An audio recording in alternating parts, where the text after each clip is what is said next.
Welcome back to day 3 of the Kino London Short Film Festival. My name is Dustin Curtis Murphy. I'm the festival director, and right now I'm chatting with a bunch of filmmakers who have recently made their debut features, including Laura Moss, Becky Hunter, and Claire Cooney. So just a little bit about them.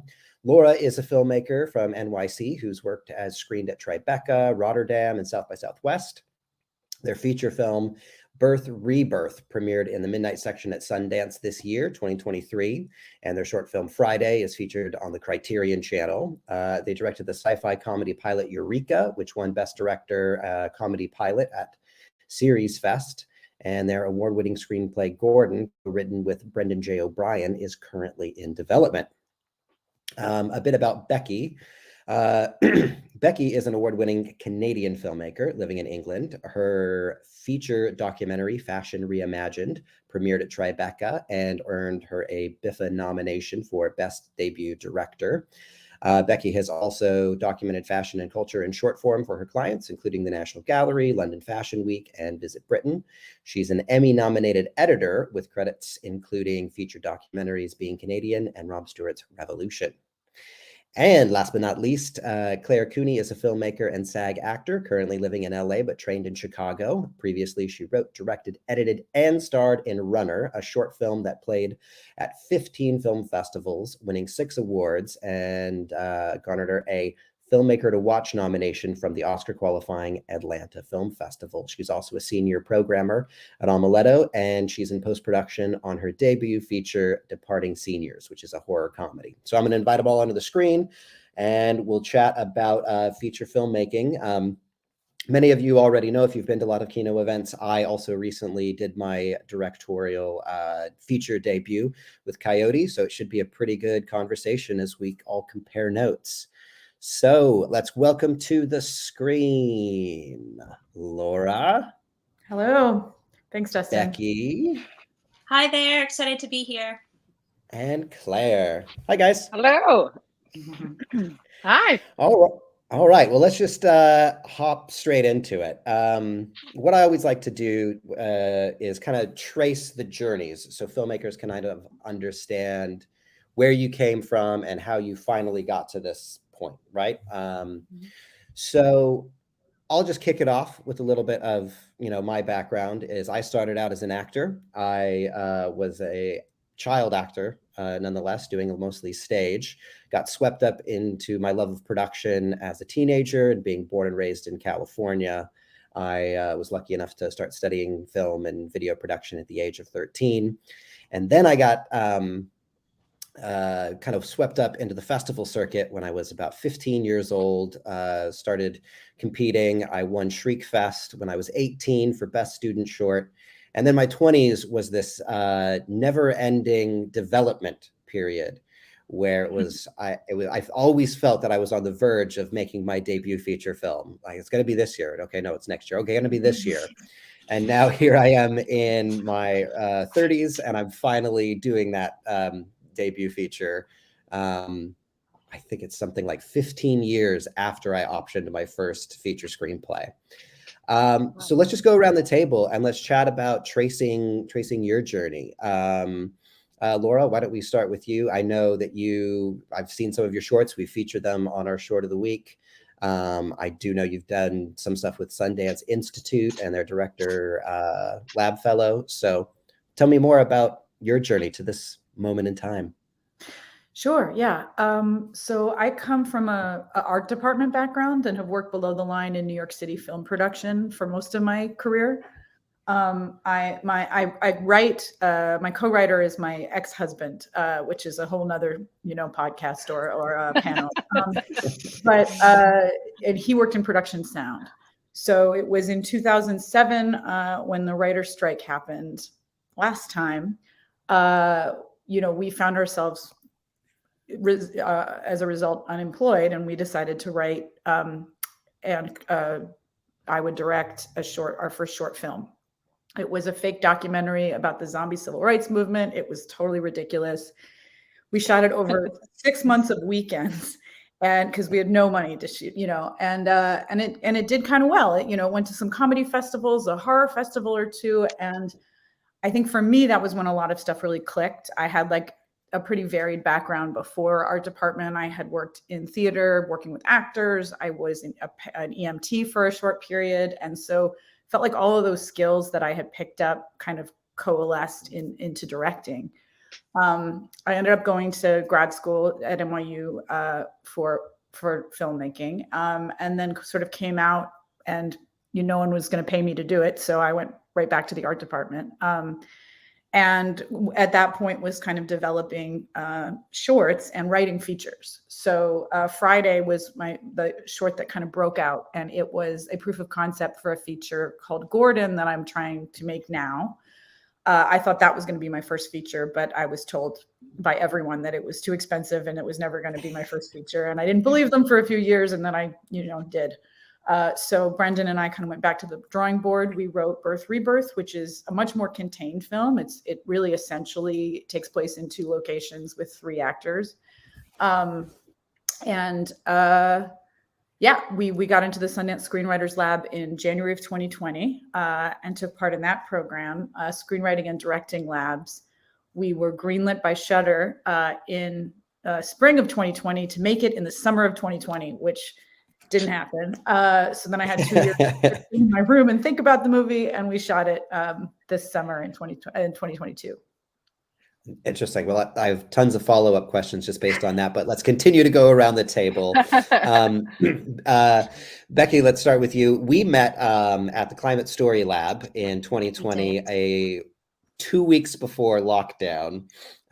You were there with Fashion Reimagined. I was there with Samaritan, and Samaritan was kind of my big breakout short. It's the one that went the furthest and one that I was developing into a feature. And like you, Laura, it was one that didn't end up being my first feature because of the scope of it. So I made Coyote a lot more contained. But Becky, tell me a little bit about your journey and how you got to this point. Absolutely. So I went to film school in Los Angeles. I went to USC, and I went wanting to be a narrative filmmaker. I loved kind of the dark comedies of the 90s and 2000s. I loved the screenwriter Charlie Kaufman. I loved Larry Clark and Todd Solondz and all those guys. So I thought I was going to do that kind of material. And then I took this life-changing documentary course in my last year of film school, where we spent the whole year learning how to research, develop, produce, and finish a short documentary. And that was the most intense, all-consuming, satisfying creative experience of my life. And you would have thought that I'd go on to do another one and then a feature, but actually no, I had to, Laura, like you said, no one was going to pay me to do it, and I had to support myself. So I actually, out of film school, went on to work as a freelance editor for many years, over 10 years. Hoping that I could, and trying to write on the side and do projects on the side. But of course, editing is pretty all-consuming as well. So I think my longest shift was 36 hours. So so that was tough. But in editing, I worked on all kinds of things like TV series and short films, and I ended up working on 2 feature-length documentaries as an editor, which was a huge education in terms of the time and energy and grit that it takes to make a documentary film happen, and how vital, integral the editing process is in documentary filmmaking, where editing is actually the writing. If you're writing fiction, you're kind of pulling from your imagination, or real life. With editing, you're writing with the footage that you have.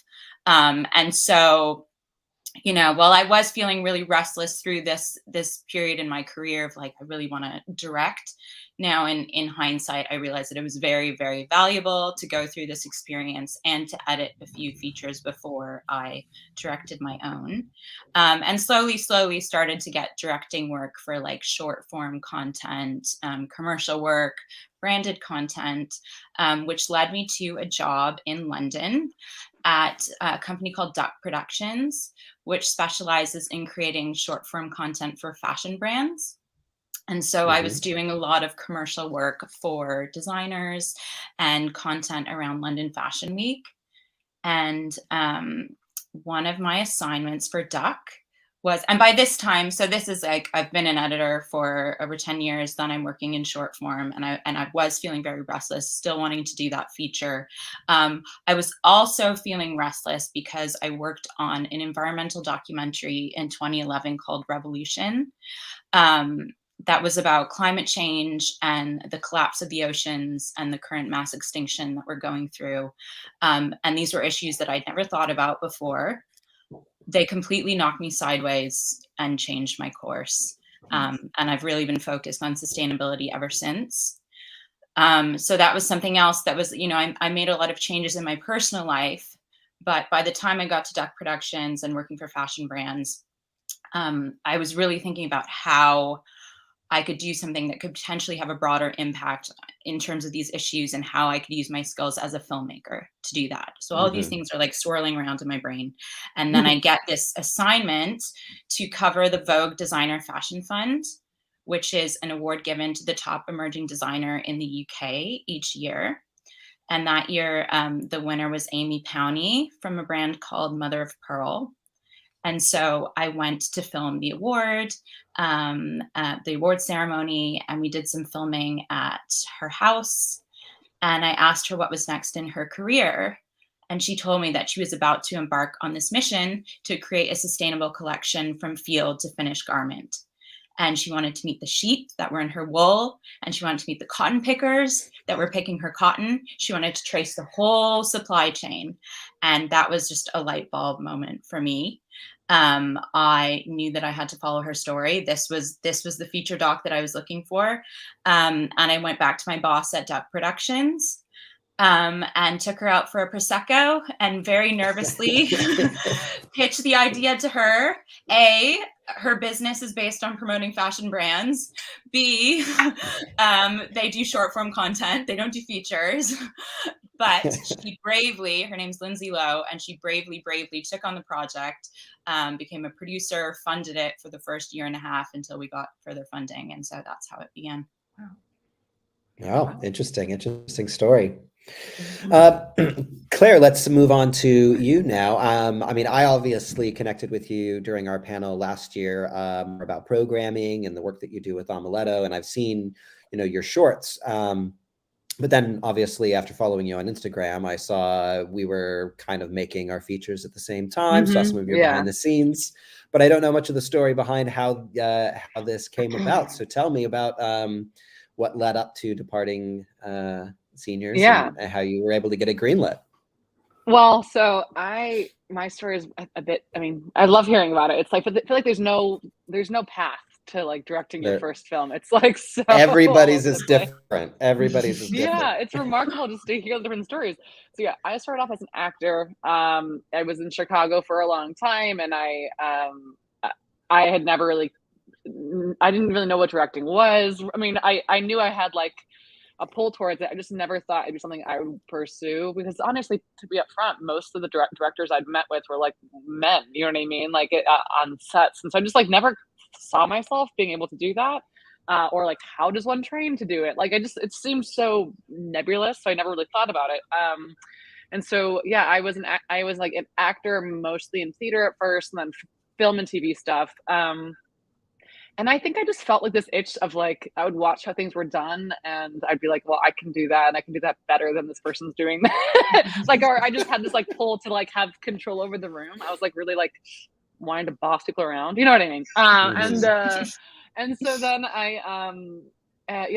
I made my first short film. I got lucky in that I took a short film class that was essentially an on-camera acting class, but it also helped to teach you how to like develop ideas into a script form, and then we shot 3 short films together. And so it was like I got to be kind of an assistant director to someone I really admired, and I got to watch how the sausage is made on a very intimate level, and it just made the whole process much more accessible to me. And then I met Jason Chu, who he filmed me in the short film, and I was like, he's great. And it turns out he's just a gem of a DP, and he is a big part of my entire career, because he's who shot my first short film, Runner. He's who shot my most recent short film, After, and then he is who I just worked with on Departing Seniors. And so it's crazy that I met him through a class that I was taking for acting at the time, and he was just, knowing him allowed the whole thing to be like, oh, you know how to use a camera, I know what I want, if we can have a conversation about this, we can make things happen. So just, it was incredible, and it's changed my entire life. So yeah, I made Runner, and it did fabulous. It did so well, and I wasn't expecting it to go anywhere really. But so yeah, I wrote that and directed it, and I also taught myself to cut, and I've been doing that as like my day job ever since. You know, I'm on Premiere Pro cutting trailers and short films and all that kind of stuff, and so that's been incredible. And I think that that's essential to direct, to at least have some accessibility, to know how to cut your own work, or really have strong opinions about it, because that's just what the whole thing is. Just like Becky said, it's essentially you're rewriting the film again, no matter what the format is, when you're cutting it. So yeah, I made a bunch of short films. I had ideas for features, but none that I was like super positive about, and I had never fleshed them out. I still have a bunch of like half-written things.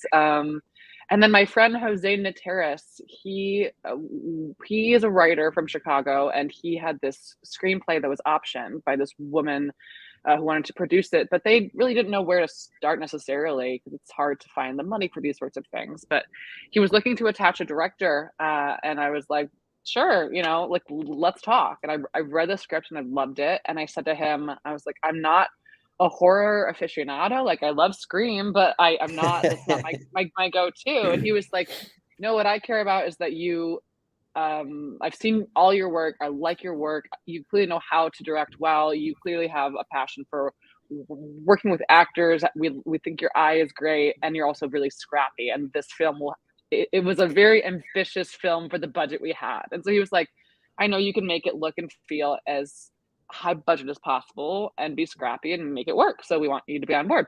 And so I was honored. And so we kind of were a team. And through talking to a friend, she said, have you tried talking to these people in Chicago?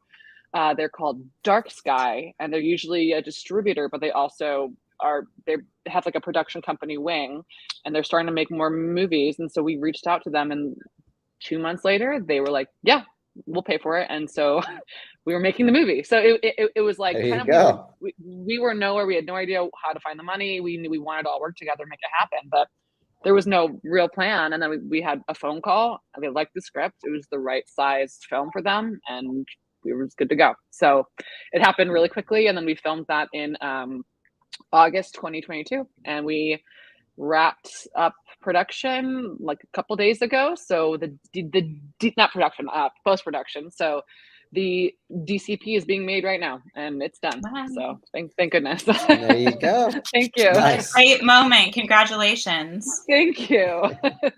Long time coming. I'm like, oh my God, it's been 8 months of post-production. Get me out of it. Yeah. But well, I've sat on the opposite side of panels like this for so long that, and so I kind of want to talk about misconceptions that I had, and would love to hear about your guys' misconceptions of, you know, what I think it would be to make my debut feature versus, you know, what it actually is, and maybe help, you know, any filmmakers who are listening to you know, empower them in their own journeys. I mean, for me, I always thought it was about knocking on the right industry doors, and then these people who are already, you know, really, really high on the film chain going, yes, we like you, and you're in our club now. And in my experience, it's very similar to what you said, Claire, which is, no, I, you know, started producing smaller work with, you know, up and coming artists, and we built each other up. And, you know, the people that worked on my feature are the people who worked on my shorts. So I'm curious, Laura, was it a similar experience for you as well? Well, we were a union feature, so there were folks that Brendan and I both knew from the industry that were friends that worked on the feature, but we weren't really able to employ the people that worked on our shorts. But I will definitely echo what you said in terms of, you know, it's never going to be one thing that opens that door. I mean, as much as, you know, Claire says, you know, she went to this company and they said yes, it's like that sounds direct, and I'll let you speak to that, Claire, but like it's not simple. You know, same with Sundance, for example. You know, I applied to that program for like 6 years and was rejected from that program. And that's so good to hear that, because I'm that's like, oh, really good to hear that. Thank you for sharing that, honestly. No, and I love it. You know, what I will say to filmmakers is, like, I've used grants my whole career as like basically ways to kick my own ass to get me to write, you know. Yes. And the Sundance Lab, whether or not you end up going to the labs, is great for that. Their deadline is in May. You need the first 5 pages of your feature and a personal statement. And then you're supposed to be, you know, writing the film all summer. And then they tell you in August if you've gotten to the second round. And once you've gotten to the second round, which is probably hundreds of scripts that they actually review, you have like 3 weeks to turn it in. So of course I never wrote it over the summer. And then I would get into the second round and I would go, oh shit. And then I would, you know, write a script real fast and it was bad. And I didn't get in to the labs, but then I had a draft. It's useful. You know, you can reapply if there's been substantial changes to your draft. Mm-hmm. So I reapplied for a few years and then gave up. And the year that I got in was a year that I did not apply to the labs. Wow. I how did that happen? That sounds about right. That's how the world works. I'm good friends with a really wonderful playwright. His name is Ricardo Perez Gonzalez, and he was part of the playwriting labs. They have a fellowship for playwrights. And at the end of that, they asked him, you know, are there any artists that you love and would recommend? And he gave them my name. And so they reached out to me and said, do you have anything? And I said, I have the movie that you keep rejecting, but I'll submit it again. And it was a much better draft at that point, you know, but I had just done it so many times, I thought they wouldn't be interested. Wow. And then I made it through. So I did have to submit ultimately, but I was past the deadline, you know. Wow. It's just crazy. They always want what they can't have, though, right? Seriously. Like, if you apply, then we're not going to take you. If you don't apply, we might take you. Wow. That's interesting. I Becky, mean, you know. Go sorry, go ahead. No, I was just gonna say, I think that my story sounds like they just gave me money and were like, go, but no, it was like we got lucky in that it was the right exact time. They were like looking for our exact size. It was so many things by chance, because if we had tried to do that this year, then they wouldn't be looking for the same size film, same timing, all of it. So that was a stroke of intense luck. And again, we spent months being like, who do we know that's rich that we could reach out to? Like, who has a friend who knows someone who wants to invest in movies? We had no idea. So it was just throwing things at the wall and things not working for so long. And then it clicked. So it sounded magical. But even then, like, I had to interview to, you know, at that point, the only thing that they really want is like the rights to the script to produce that script. So I wasn't even like officially attached. I was like attached via a handshake agreement. So I had to interview with these people to say why I, someone who's never directed a full-length film, you know, should be directing it. And my short films were crucial. It was everything that they like. I had never done horror. I'd never done comedy. So they watched Runner and they were like, oh, you can really make our palms sweat. It's a really tense thriller. And so from that, they were able to be like, okay, she knows how to tell a story. She knows how to evoke emotions. She knows how to direct people well. And she knows how to make you like nervous on the edge of your seat. And that's really the basis for all good storytelling, in my opinion. I think a lot of it is just like tension and release, tension. And like that's how everything is made. But to see that work was what convinced them to let me direct it. And then I just said to them pretty plainly, I said, if you want it done for this budget, you need me involved, because we filmed it in Chicago where I'd been for 8 years. And so I knew how to get us a camera for a lot less than we should. I knew, that it could look really expensive because my DP was going to be shooting it and he's magic at that. And so, I kind of felt like you signed on to do this film for this amount of money because I have a plan. And if you lose me as part of it, then it's not going to work out the way you think it will. And and then they allowed me to do it, and it was the best, and it went really well. It was exhausting. I will say it was exhausting, and it was awful, and it was wonderful in terms of like everything that can go wrong did go wrong and all that. But it certainly wasn't like an easy process, despite the fact that it does sound like magic when you're hearing the short version of it.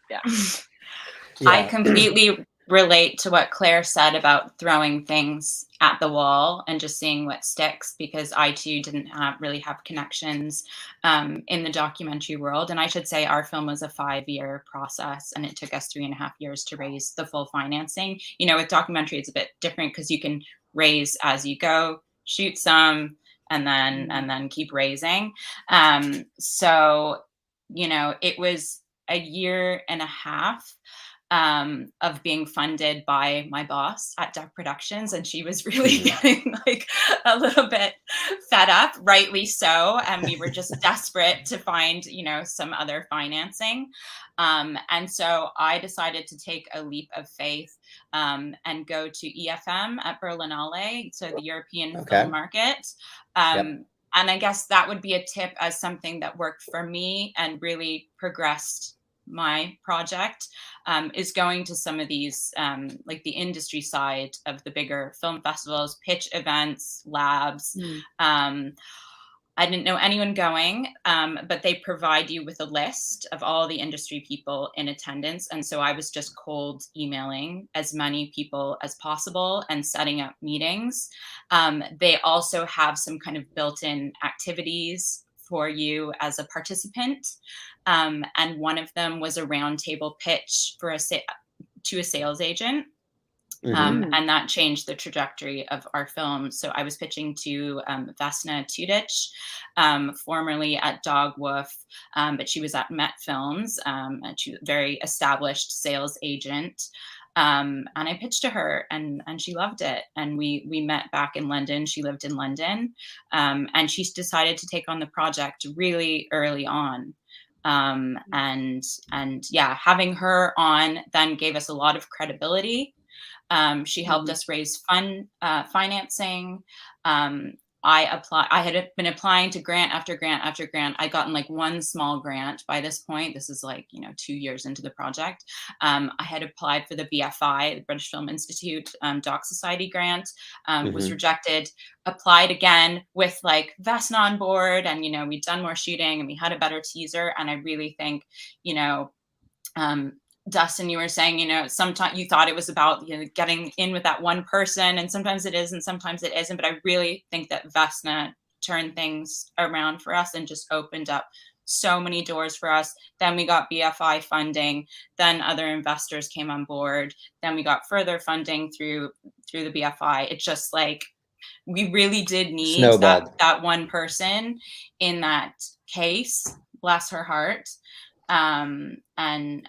So that really was a game changer for me. But you just never know. I mean, sometimes you just have to take a leap of faith. I've been to other industry markets at film festivals where nothing really, I mean, besides, you're always playing a long game. You're always building relationships. Sometimes you have great meetings and you never know what will come. But I've definitely been to some where there was no like direct results.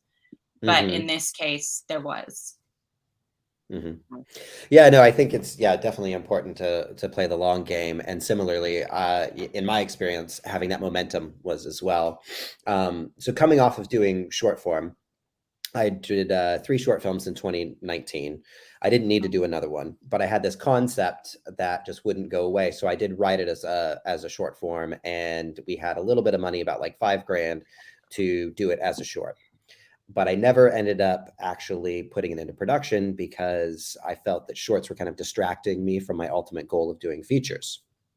And then after, pitching the feature version of Samaritan around, we, you know, we were fortunate enough to get into, you know, the Climate Story Lab, which is where I met you, Becky. But in our experience, so much of that event was so heavily influenced by the Doc Society and toward the doc space, that being the almost token narrative filmmaker for a lot of their super connector events. You know, we were getting these high profile meetings with people who were just looking for documentary content. Super helpful. so we had like, you know, 25, 30 meetings. And out of those, only two people were looking for a narrative, and the answer was the same from those two people, which was, oh yeah, this project sounds interesting, but you've never made a feature before, so no. And it got to me of like, okay, well, if it takes a feature to make a feature, what can I do within my control to where the next time I'm in this room, they'll have to come up with a different excuse, right? So I then was really thinking about this idea that I loved for this short, and my DOP who I worked with and some actors I worked with, producer I worked with, were like, let's shoot something. You know, we did all these shorts, we're tired of waiting for the feature. And I was like, well, if you guys are going to give me a couple days to do a short, would you give me a couple more and we'll try to make a, you know, ultra low micro budget feature, right? Yeah. And it was so interesting to see it just kind of blossom from there. One of the things is, you know, like you, Laura, we had a time constraint on it to where everybody in the industry knows that in the UK, at least, it's dead in January. So nobody was working. So we were like, okay, well, if we shoot this in January, then we can pull a bunch of, you know, favors with our friends and get more than, you know, we could if we were trying to shoot it in the middle of the summer. And having that little bit of money from the short got other investors involved. And, you know, all of a sudden, then, you know, we doubled it and tripled it. And I think a big key factor for us was going out to people and saying, this is our film. This is when we're shooting. Are you in or are you out? Rather than, oh, I have this idea, I hope to get it done, but I don't know if it'll happen. Yeah, I hear a lot of filmmakers kind of hum and haw. And it was more like, this is happening. Hopefully, you know, we'll walk away with something great, whatever comes out. But, you know, the ball's being pushed down the mountain, and, you know, we'll either crash or soar. So who's on board? Good for you. That's how I thought I was going to make my first feature. And that's what scared me so much, is that I felt like I was someone who was going to consistently just say, like, I had this idea, but I don't know how I'm gonna find the money one day. Like I think I always thought that's how I would do it. That's how people, I think, need to do it quite often, unless you do stumble into a connection or the right grant or the right, you know, thing. It is the function of just like, let's be as scrappy as we can be and make it happen. And I think that's so cool that you did it, because I think a lot of people talk about it, and just like you said, to set an actual date and pursue it and just raise the money and hope for the best is so cool. Yeah, well, and it's interesting too, because I mean, if I go back to the original vision, it's like, all right, 10 pages, this, you know, 10-page little short that we're trying to get done for $5,000, and then just to see how much it snowballed, how many other people got involved, how it was like a 10-day feature, then we're not really going to get it done in 10 days, so we ended up shooting it over I think 17 days, and you know, just because you have that momentum behind you. Well, I'd like to go a little bit more into your on-set experiences and know more about how long your shoots were, some of the challenges that you faced, how you overcame them, any, you know, tips for filmmakers in the thick of it. And I think sharing creative solutions is always a big part of what's helpful about these panels. So why don't we pose it this way as a simple question? What was the biggest challenge that you faced during the production? So not the pre-production, the production of the film. And how did you overcome it? Laura? Woof. I had a 6-year-old and a pig in my movie, and you know, I was like, who wrote this? Oh yeah, me. Oh God. I'm trying to think what was the biggest challenge. Honestly, we were scheduled for 23 days. Mm-hmm. And I think the greatest asset that I had at my disposal was my experience working on set so much, because I really knew how to read a schedule. And the AD that did, you know, the best she could with the mandate that we had 23 days and that's what we need, you know. And I looked at the schedule. We had no budget for overtime. You know, we weren't going to go into crazy overtime. So it wasn't makeable.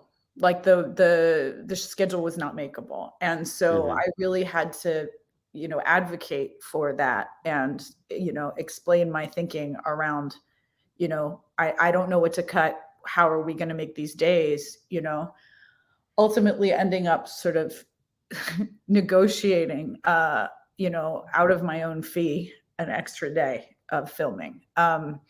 It was ultimately part of the contingency of the budget, but I was sort of underwriting that. I was like, if we go into our contingency and we have no more money, you could just take it from me because I need this extra day. You know, I think that's something I would really recommend to filmmakers. Like, pre-production is so overwhelming and there's so many factors and so much to think about. And kind of the last thing you want to do is like sit down and talk through every single day from a scheduling perspective. But I'm so glad I did. And, you know, I think that really, like, in many ways made the film possible. And then I'm sure you included like HODs within that conversation as well to get their perspective on what was doable and not doable. Oh, absolutely. It was me, the production designers, Courtney and Hillary Andahar, my AD, my DP sat down and we talked. It took us like 3 days of pre-pro to talk through the shoot, and it was absolutely necessary.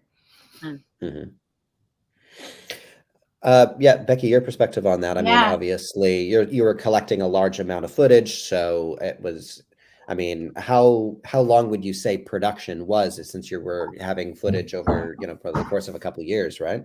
Yeah, so it was over the course of 3 years. And the narrative kept getting longer and longer with like more elements to it, serendipitously, like to the benefit of the film. But it was like my original concept of the narrative was that it would end in 2018 when our hero achieves this thing that she's supposed to achieve. But then she goes on to be like a superstar and a leader of the sustainable fashion movement. We did not plan for that. And so we had to keep following her, and followed her straight into COVID. And so I would say the biggest challenge then became, finishing principal photography during COVID. And dealing with the fact that I had to let go of some things that I felt were absolutely crucial to our film. You know, I mentioned a little bit about the premise of the film. She's on this mission to create a sustainable collection from field to finished garment. And there's two legs of that. There's like the wool story and the cotton story. And for the cotton story, in the end, I couldn't get my heroine to the cotton fields in Turkey. And like, what the hell was I going to do? Because the whole thing is about how she saw everything with her own eyes and transparency. And so I just had to get really, really creative with that part. There were other things I had to let go of that completely broke my heart. I just fought so long to find like certain locations that just, you know, with the health restrictions and things, it just like ultimately became impossible. And I found myself in really nutty situations. You know, I was pregnant on the Syrian border in a pandemic, filming child cotton pickers with a really crazy guide who was like completely unhinged. And my contributor who was with me was crying. And there were like some really nutty situations, just trying to get all of that done come hell or high water. Wow. One of our main contributors ended up like disappearing into the Austrian Alps, and no one heard from him again, who had like, you know, scheduled an interview with him for like a year, and it was finally going to happen, and then he completely disappeared. So that's what happens when a project based on real life goes on and on and on. Things happen, people's lives change, pandemics happen. And so yeah, it was really tough. There were definitely moments when I wasn't sure if we would ever finish, and somehow we did. And I'm talking to you lovely people today. Wow, that's impressive. Yeah, there's just so much you can't control when it's documentary. That's for sure. No, I mean, I mean, you can't. It's hard enough to control, you know, a script. Yeah. Yeah, exactly. I mean, they both have their challenges. Claire, how about you? Same question. My question was a combination of both of theirs, and that, in short, like her challenge, of COVID basically throwing a wrench in things was big, and then time. Those are the two big things. I should have thought to negotiate an extra day with my salary, but I couldn't afford it. I had to pay rent. But that's really smart, and I needed it. But we survived. So I'd say, in short, the biggest challenge was probably the schedule. We needed to have an extra day or two, I'd say. Also, how many days did you have? 17 days.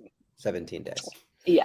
And like a lot of locations, a lot of people, stunt stuff, special effects stuff, like just the days when we had stunts, it felt like we could only get through like 6-7 pages in a day, which meant that we had to have a day or two where we filmed 16 pages. So like just absolutely absurd in terms of, it was a good learning experience for me to know that like stunts and stuff like that will take up a lot of time, and you can't just breeze through them the way you can with like a dialogue scene, because safety matters. And so that kind of stuff was really huge. I don't think I never stopped moving. My mom came to set one time, and she took like a little video of me as I'm going from like department head to department head to the actor, to the camera, check it out, and then back to the actor, and then over there. And I, even when we were rolling, I'd be like checking the scripty, and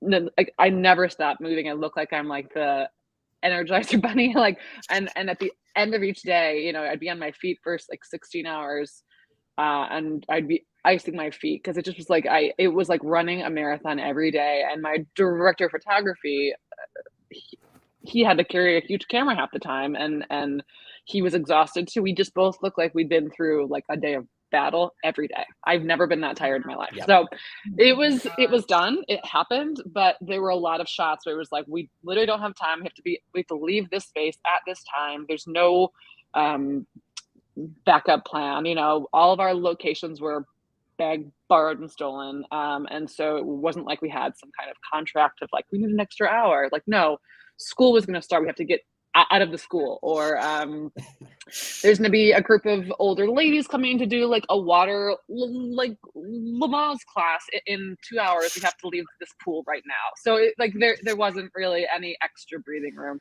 So there were a lot of times where it was like, all right, we're going to pack up and we have to all leave. And then we'd be like, great, we're done. And then I'd turn to Jason and be like, can we just grab that shot on the way out when everyone's like moving? So every single shot was just grabbed. So yeah, that was the most challenging part. And then another big challenge was one of our leads got COVID on day 2. So and there was it was like, okay, options are to recast him. Yep. To move the schedule around entirely and try to make it work and hope he gets a shorter version of COVID, or cancel the entire production. Like there wasn't any, you know, and he was really tough to cast in general. He wasn't like an easy person. He wasn't like an idea to replace him. He was one of the few people we flew in from, like he wasn't Chicago local. And so, and I'm sure he got it on the flight, because he hadn't really been on thankfully we had not been exposed to him yet. Like production had not been exposed to him, but I knew recasting would probably take a minimum of like 4 or 5 days. We didn't have an idea in mind. We didn't have like we'd have to see a tape or something like that. I knew it would end up taking a long time. And so I was like, let's sit down. And my first AD was had never been an AD before. He, you know, his background was in like PA work, and a lot of our team was really green. But that again presented challenges, but it was also great because it meant that no one had like a big ego, and people were all like very down to learn and work together. And it also allowed me to feel like the most experienced director ever, even though I so wasn't. But like I had so much confidence because there wasn't a person saying to me like, you're doing this wrong, you don't know how to do that. It was all just working together. But yeah, I pulled out this schedule and sat with my producer and was like, what can we move? What scenes can we cut? All that kind of stuff. And thankfully the actor tested positive or tested negative after like 7 days, which is great because a lot of times this stuff can last a long time. So we got lucky, really lucky that he had a shorter stint of it. I don't know what we would have done if he had a longer term version. But yeah, no, it was to the extent where we had his stunt double film for a whole day. We just didn't show his face. Like we did all kinds of stuff to try to work around not having him on set. God, that is so tough. It was really tough. I was on set while I got the news. I was in the middle of, we were doing this shot with like, my DP was in a wheelchair that was being pulled backwards, and like there's people and all these extras moving and all this stuff. And I'm like, okay, cut. I check my phone. I see a text saying, hey, do you have time to talk? And I knew right away. He didn't need to tell me. He just said, hey, do you have time to talk? And I said, I don't. I'm on set. Do you have COVID? And he said, how did you know? And I said, why else would you want to talk to me while I'm on set? He said, I'm so sorry, Claire.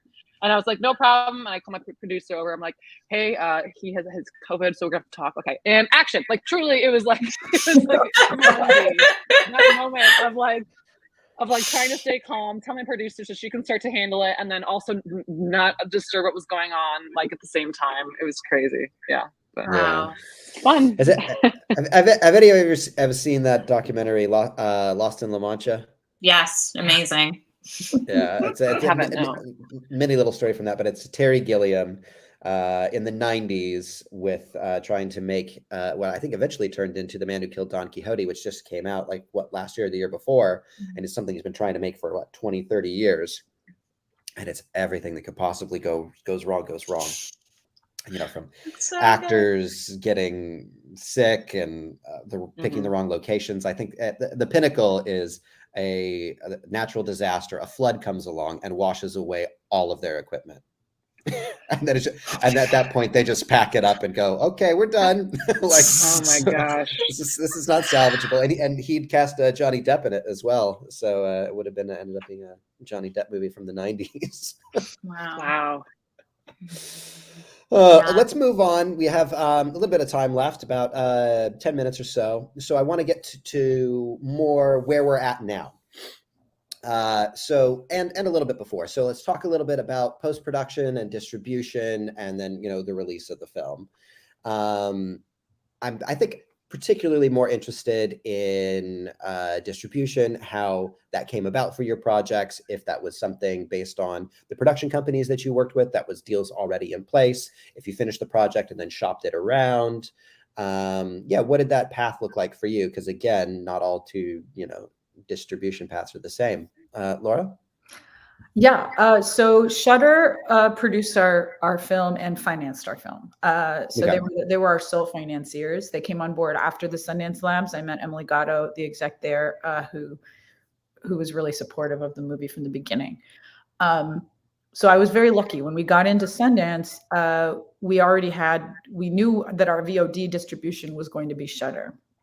And we knew that because both Shudder and IFC Films are their parent company is AMC, that there has been this precedent of IFC coming in to do theatrical distribution in cases where the horror films produced by Shudder do well on the festival circuit. So once we got into Sundance, IFC came on board, and so I pretty much had my US theatrical and my my VOD locked in. So it was pretty great. We are in the process of closing a deal on international distribution. I don't think I'm supposed to talk about it, but that, I think that did come from it doing well at Sundance. So this is not a normal story. Most filmmakers, you go through this process, you don't have distribution. And if you are lucky enough to get into a festival, you are sweating the whole time because you're trying to sell your film. So I wish I could speak more to that, but not this time. No, I mean it's an interesting story.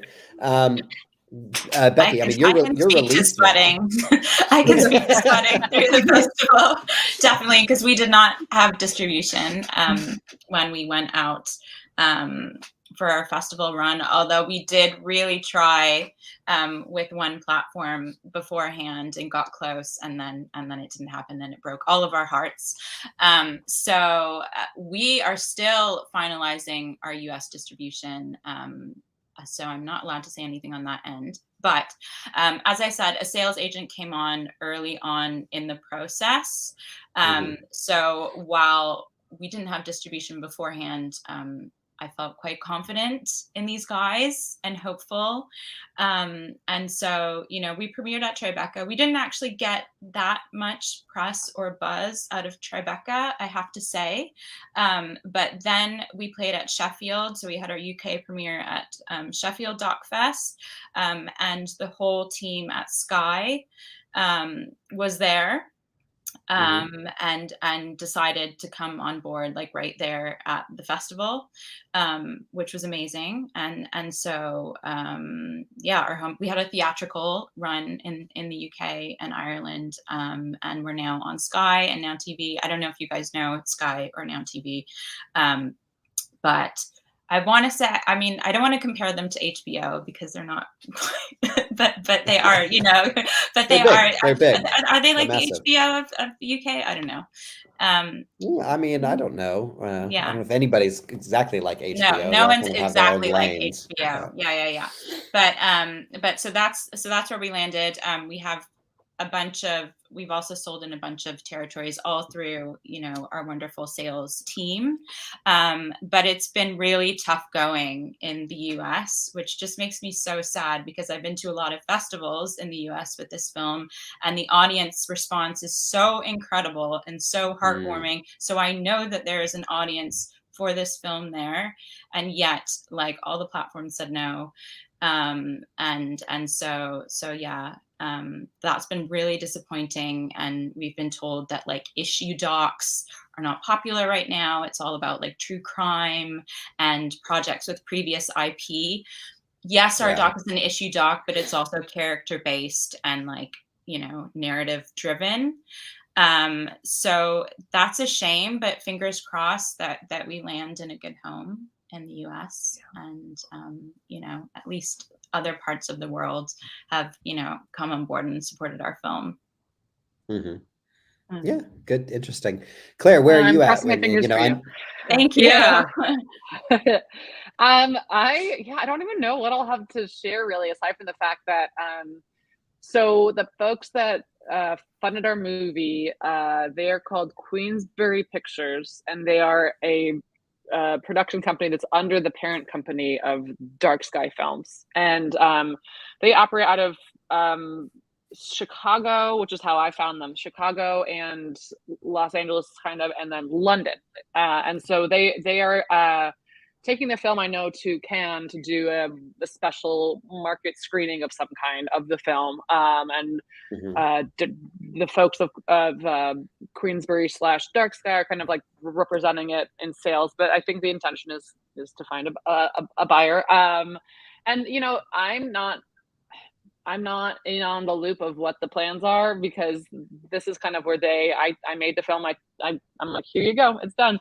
And they're going to go ahead and do what works, because they've done this for many years, you know, in terms of finding domestic sales and sales abroad.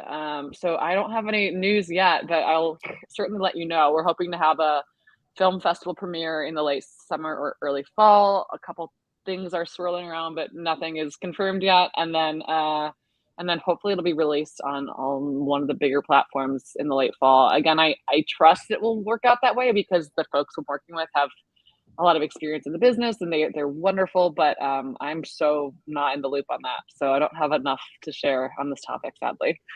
It's so weird. No, I it's fine. just wanted to speak to this, like, you know, with coming from shorts to features, how, you know, the for better and for worse, it's so different, because when you're making shorts, you know, you as the director are very often kind of producing its festival life, like, you know, writing to everyone, doing the deliverables, all of that, you know, it's like a huge amount of work. But you also can kind of control where it goes. And it is a really weird adjustment to be like, I might be one of the last people to know what's going on with my movie.